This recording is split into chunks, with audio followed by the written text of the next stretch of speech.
Ladies and gentlemen, the story you are about to see is true. The names have been changed to protect the innocent.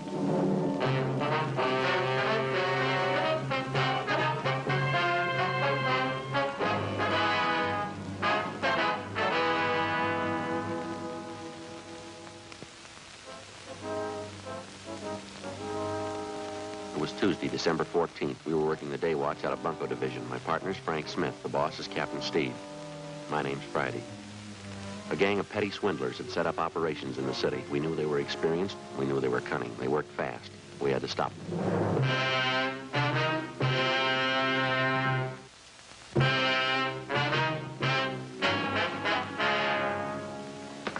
Joe? Yeah. It's Miss Bergstrom. You spoke to her on the phone last night? Oh, yeah, sure. It's my partner, Sergeant Friday, miss. How do you do? Glad to know you. These are the things you told me about, are they? Yes, here they are. Sure make them look nice, don't they? Yeah. Let me take the back off the watch for you. You can see for yourself, Sergeant. It's just junk. Nothing inside. Doesn't look like it's worth 15 cents. He charged me $48 for that watch. He said it was wholesale. He wasn't making any profit on it. He told me he was doing it because he'd known Harry so well. Nothing inside. Just an empty case. Well, how about the pen and pencil set, miss? Just as bad. The pen's just a shell. Won't even write. Same with the pencil. I paid him $30 for them. Mm-hmm. This engraving on the pen with love from Harry? That's Harry, the boy I was engaged to. That's how the man got me interested to start with. He came to my house and gave them to me. The watch and the pen and pencil. He said Harry had ordered them as presents for me. I see. I just had to cry when he brought them. Poor Harry. When did this man come to your home, Miss Bergstrom? Yesterday morning. I guess I should have been more careful, but I didn't think anybody would do a thing like that. What kind of a story did he give you? Well, he came to the door and told me his name was Spencer. He said Harry had ordered these things as presents for me, and that Harry had told him to deliver them to my house. The watch looked beautiful in the case. I didn't know anything was wrong. I see. Would you go on, please? He told me it was a special order. He said Harry had written him from overseas the week before. Well, he said he hoped the engraving was all right. The way Harry wrote, he wanted it in his letter. I just couldn't take it. I cried. This man, he pretended to be a close friend of Harry's, huh? Yes, that's why I showed him the letter. The one Harry's folks got from the government about him being killed overseas. When did you receive that letter, Miss Bergstrom? 2 days before, on Saturday. Harry's name was in the obituaries on Monday. Mm-hmm. What'd the man do when you showed him the letter? He sympathized with me, or he pretended to. I didn't think there was any trick. I didn't know anybody was that low. The pen and pencil set looked a little cheap, but I wanted to keep them no matter how cheap they were. Harry's last present to me. That's what I thought. How'd he bring up the idea of money, miss? Well, when he was ready to leave, he told me that Harry had ordered the things on credit. He said he didn't want to mention it, but he wondered how he could get payment for the watch and the pen and pencil. He didn't show you a bill, did he? An invoice listing the price of the watch or the engraving that was done? No, and I didn't want him bothering Harry's mother and father at a time like this. So I borrowed some money from my dad and paid him. $48 for the watch, $30 for the pen and pencil set. Could you describe the man for us, Miss Bergstrom? What he looked like, clothes he was wearing? It's right here on this slip of paper. It's all written out for you. Thank you. It's a terrible thing, coming right at the time of Harry's death. Well, you're not alone, if that's any consolation. An Army widow out in Hollywood was cheated on the same kind of deal last Friday. It's so cruel. Using a dead person's name to cheat you. Yes, ma'am. How could anyone get lower than that? They keep trying.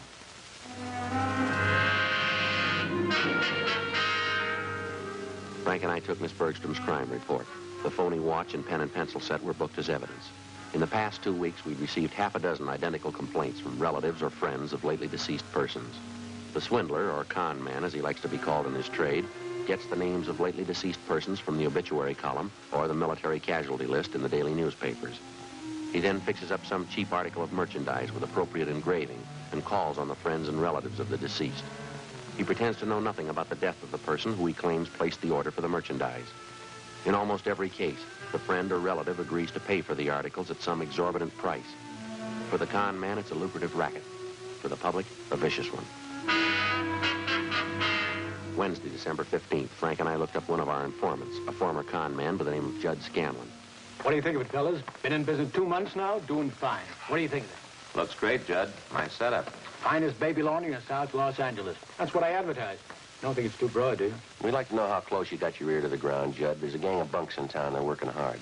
What pitch they using? They're working the obituary columns, casualty lists. Thought you might be able to help us. That's one thing they can never tab me for. Obituary racket. Lousiest racket there is. Can you do anything for us? Heard one little rumble about it. 4 or 5 boys in the con mob, that right? We know that, Judd. Where can we look for him? Well, as I say, when I quit the game, I quit. Oh, maybe I could take a few soundings for you. Can't promise you anything. I'm strictly on the up and up now. Okay, Judd. You know where to get in touch with us. We'd appreciate anything you can do. You've helped me plenty of time, fellas. Wouldn't hurt a bit to tab that bunch. Yeah, look at this. You ever seen anything so cute in your life? Real cute, huh? That's all right. Say, Judd, could I use your phone a minute? Oh, sure. Thank you. Might as well check the office while we're here.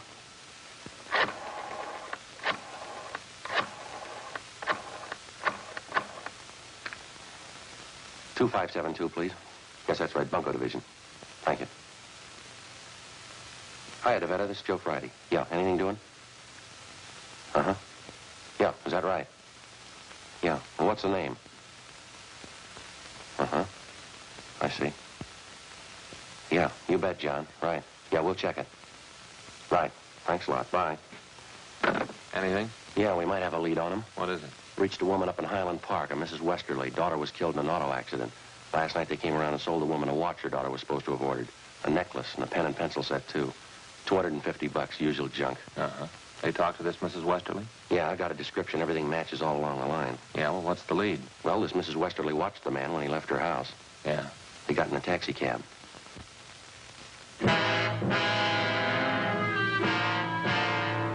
10:30 a.m. While Sergeants Bryant and Ullery got out a broadcast on the suspect, Frank and I drove to the offices of the taxi cab company where we contacted the special agent. He helped us check the way bills for the preceding night. On the way bill for cab 213, we found the trip listed. Starting point, the intersection nearest the Westerly home. Destination, a hotel on South Flower Street. We went to the hotel and interviewed the desk clerk. From the description we gave him, he identified the man as Fred G. Norris from Minneapolis. At least that's the way he'd signed the hotel register. The clerk told us that Norris wasn't in. We had him show us his room. In his suitcases, we found quantities of dime store costume jewelry, monogrammed, 24 cheap wristwatches and wallets and handbags done in poor quality imitation leather. Also a portable engraving set. The clerk told us Norris was expected back shortly. We told him to say nothing to the suspect when he arrived. We waited in the room. We called the office to let him know where we were. 1 p.m. Still no sign of Norris. Let it ring. Think it's Norris? Could be. Call him to see if the room's clear. Yeah. Persistent, huh? No. Guess they gave up. I'll check to see who it was.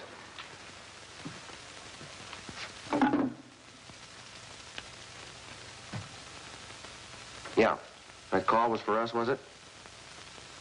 No, this is 214. You just let us in a little while ago, remember? Yeah, that's right. This is Sergeant Friday. You remember you had the pass key? That's right, yeah. Who was that call? Yeah, fine. No, you did exactly right. Yeah, that's right. Well, I'll tell you why we didn't answer it on our way out, huh? All right. Fine. Yeah. Bye. Norris? No, it was the office. Yeah. They just picked up Norris.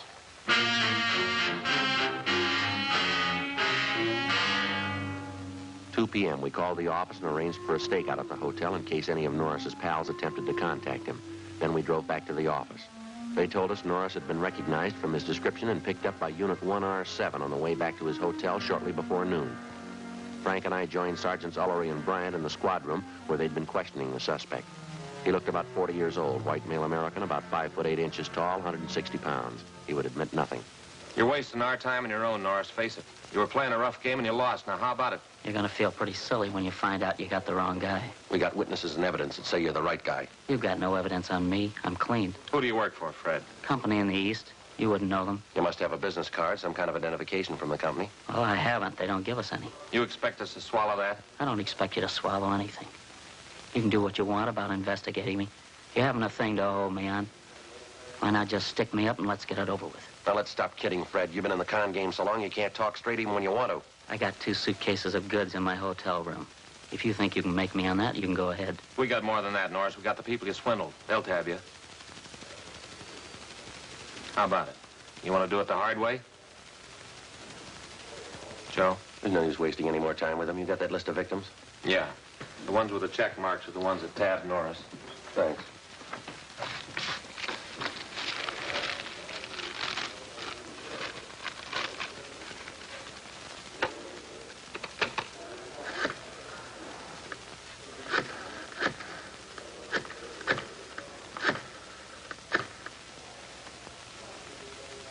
Hello, is Miss Bergstrom there, please?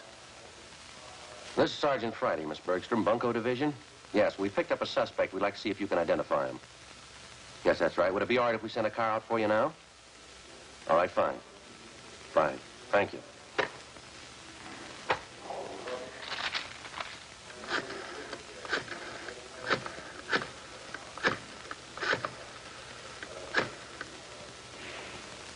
Mrs. Westerly? Ms. Westerly, this is Sergeant Friday, Bunko Division. Yes, ma'am, that's right. Yes. We've got a suspect down here. We'd like to see if you can identify him. Could you come down if we sent a car out for you? Fine. Thank you very much, ma'am. Yes, ma'am. Goodbye.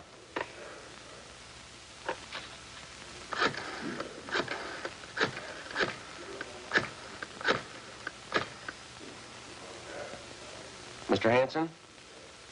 No, that's all right. I'll hang on. This is the Los Angeles Police Department. Can't sit here all day. Quiet, he's on the phone. Hello, Mr. Hanson? Well, this is Sergeant Friday, Bunko Division. Yes, sir, that's right. Police Department? How are you, sir? Fine, thank you. Say, Mr. Hanson, we have a suspect in custody down here. No, I say we have a suspect in custody down here.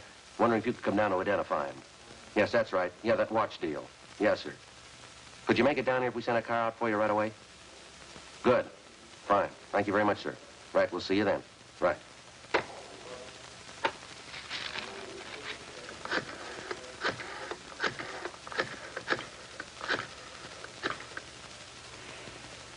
Hello.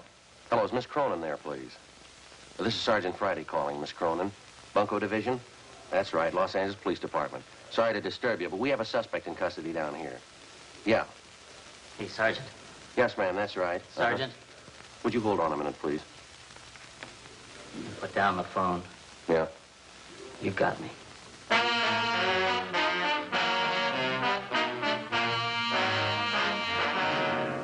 2:58 p.m. We informed the victims that the special show-up had been canceled. Then we called in the stenographer and had her take Fred Norris's statement. In addition to listing the crimes he committed, he also told us there were 6 men in the Bunko gang besides himself. He gave us the names and descriptions of each one of them. He stated that they'd been operating in Los Angeles for the past 4 months. Norris said none of them had ever met the leader of the Bunko gang. The only contact they had with the leader was through one of the older gang members, a man by the name of Wesley Fisher. Before Norris was taken to the main jail for booking, he gave us the address of the apartment where he had been living with the other gang members. Norris's information on the suspects was checked through R&I. We got one mate, Wesley Fisher. He had one prior arrest 2 years before on a grand theft charge, but had been released for lack of evidence. 3:15 p.m. Together with Sergeants Ullery and Bryant and 2 men from Metro Squad, we drove out to the address given us by Fred Norris. It was a large apartment development in the Hollywood area. Oh, Bryant and Ullery ought to be around back by now. Yeah, they've had plenty of time.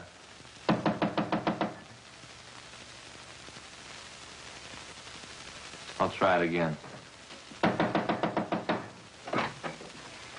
Did you want to see the people that live there? Yes, ma'am. Did you want to check the garbage disposal? I've got a key. I'm Mrs. Callahan, the manager. No, ma'am, we want to talk to the tenants. I'm afraid you're a little late. What? They just moved out, bag and baggage.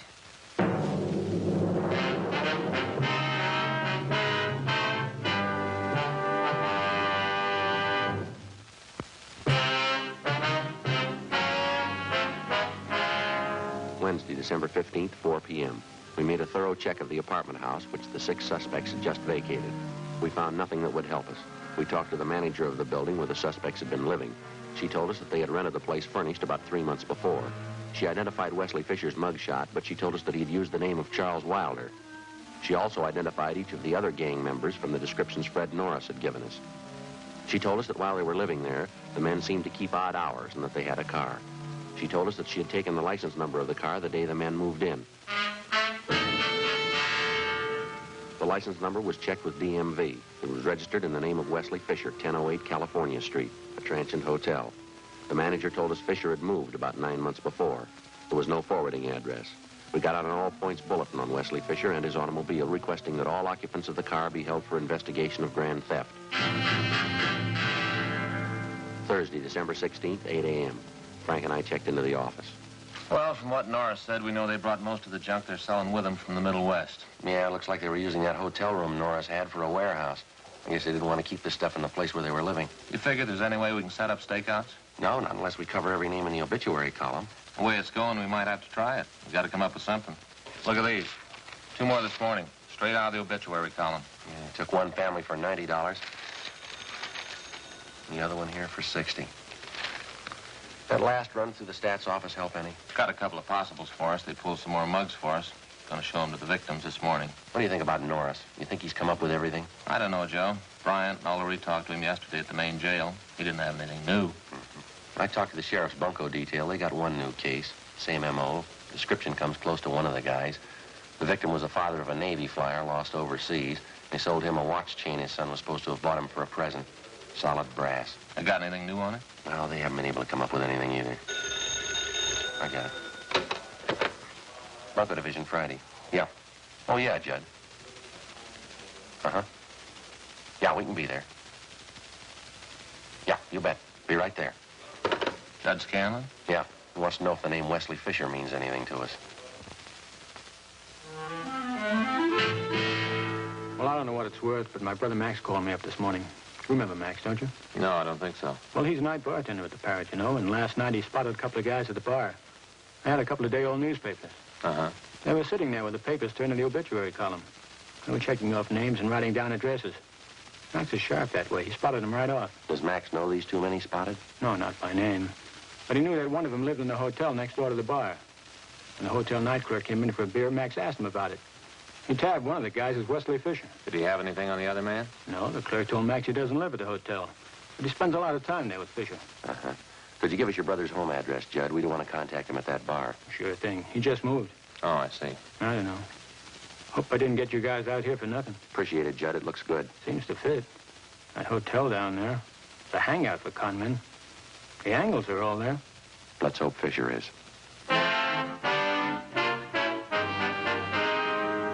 8:53 a.m. We arrived at the hotel on South Main Street. We checked with the desk clerk who told us that Wesley Fisher had room 37. As far as he knew, Fisher was in his room. We got a pass key from the clerk, went up to room 37 where we found Fisher and another man. He identified himself as Raymond Wilson, one of the gang members identified by Fred Norris. We also found a small supply of cheap watches and pen and pencil sets.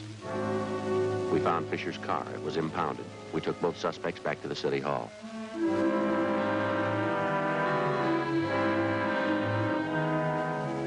We questioned them separately in the squad room. Wilson was first, but he refused to answer our questions. He was taken outside, and Wesley Fisher was brought in.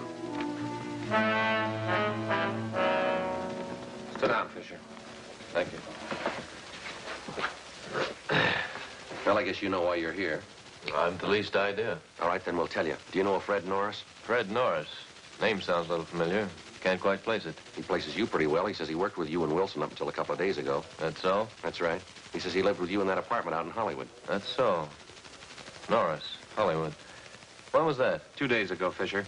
Your landlady identified your mug. She even had the license number of your car. Well, what's it prove, gentlemen? It proves you're lying. You and Wilson worked together. You did work with Norris. You're part of one of the filthiest rackets going. Gentlemen, you're making a bad mistake. No, there's no mistake, Fisher. Your picture's been identified by at least a half a dozen victims. Now, you can go on playing coy all you want, but we can prove that the pen and pencil sets you sold some of the victims are identical with the ones we found in your car and the ones we got in your room. I haven't any idea what you're talking about. Believe me, that's the truth. You wouldn't know the truth if it followed you, mister. Now, you look. Maybe you're great at conning old men and young girls, but don't try to pass any of it here. Now, just a minute, please. No, you listen, you two-bit thief. I couldn't begin to tell you off for the rotten things you've been pulling off in this town for the past 3 months. That young girl who lost her boyfriend overseas, that widow out in Hollywood, the old man in Highland Park whose wife passed away. You must have felt real sharp cheating them out of a few bucks. Maybe you don't remember, but we do and they do, and you're going to pay for them, mister. You're going to pay good. Are you all through? I'm through, Fisher. You're just beginning. I have nothing further to say, gentlemen. You can talk to my lawyer. Yeah, we'll give him your new address. Yes? Main jail.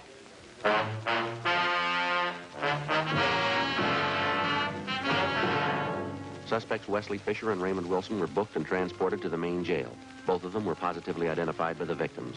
Warrants were obtained for the three suspects, Norris, Fisher, and Wilson. They were arraigned and held to answer at the preliminary hearing on several counts of grand theft. During the next 2 weeks and through the Christmas holidays, identical complaints of bunco operations continued to come in. Friends and relatives of lately deceased persons were still being victimized. The gang's operations continued as usual. There was only one change.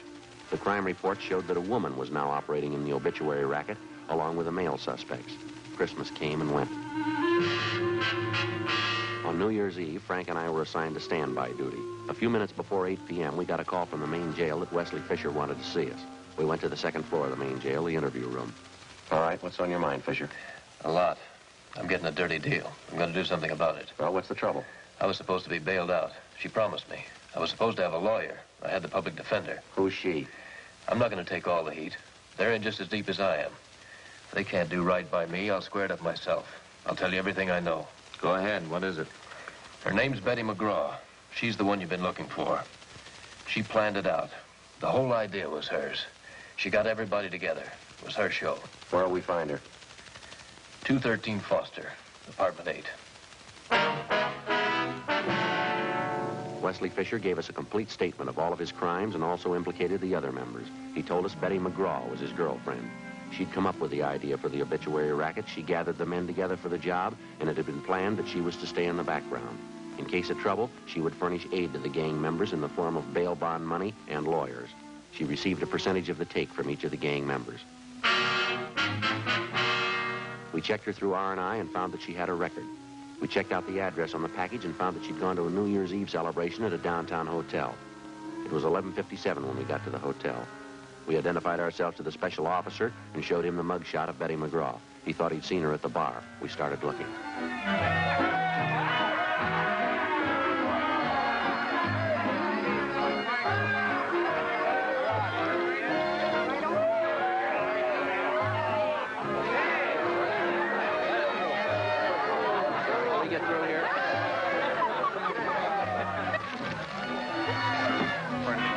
We're looking for a Betty McGraw. What do you want with her? All right, now, come on, lady. Sober up. Is your name Betty McGraw? Yeah, I'm Betty McGraw, but I don't know you. Who are you anyway? Police officers. We'd like to talk to you outside. Outside. I'm staying in here. This is where the party is, right here. All right, come on, lady. Outside. Is there a bar outside? I didn't know there was a bar outside. Come on, lady, let's go. I don't know you at all. I'm not going. I'm not going with you. This is New Year's Eve. Don't you know that? New Year's Eve, and it's almost 12 o'clock.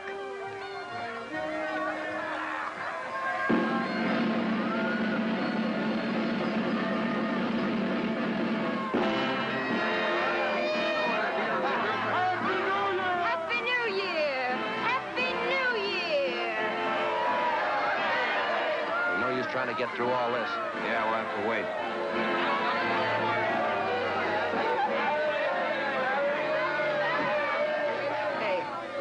Yeah? What's the matter? I don't know why, but I always cry on New Year's Eve. No reason. I just cry. Yeah? Every year. New Year's Eve, midnight comes, I cry. Got no reason for it. Is that right? I cry. I just cry. Never did have any reason for it. You're going to have one this year, lady.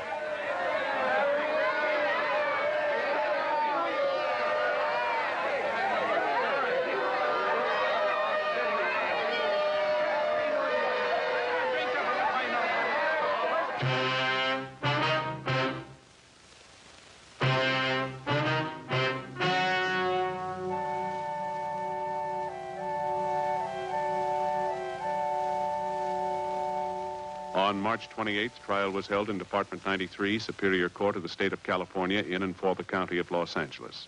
In a moment, the results of that trial.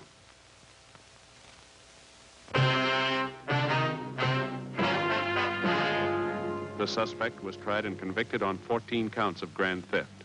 The remaining members of the bunco gang were apprehended, tried, and convicted on the same charges and received like sentences. Grand theft is punishable by imprisonment in the state penitentiary for not less than 1 nor more than 10 years.